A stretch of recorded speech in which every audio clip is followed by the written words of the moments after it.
పొద్దునుంచి చూస్తున్నాం. ఇప్పటికైనా సమాధానమైనా చెప్పొచ్చు, క్షమాపణైనా చెప్పొచ్చు.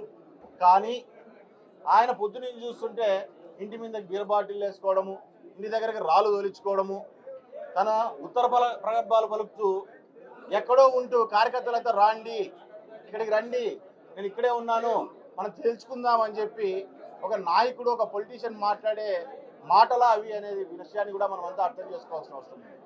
ఈరోజు సమాధానం చెప్పలేని పరిస్థితి ఉంది కాబట్టే ఈరోజు దీన్ని ఏదో రకంగా ఒక గొడవ మూలకంగా మార్చుకొని దీని అడ్వాంటేజ్గా తన పార్టీలో తన నాయకుడికి నచ్చిన రాజకీయం ఏదైతే ఉందో, గొడవలు కావచ్చు, హత్యలు కావచ్చు, ప్రజల్ని ఇబ్బంది పెట్టడం కావచ్చు, ఒక బూర్జువా మనస్తత్వాన్ని కనపడేటట్టుగా ప్రజలందరికీ ఈరోజు తను తీసుకున్న స్టెప్స్ అనేవి కూడా మనకు కనపడుతున్నాయి.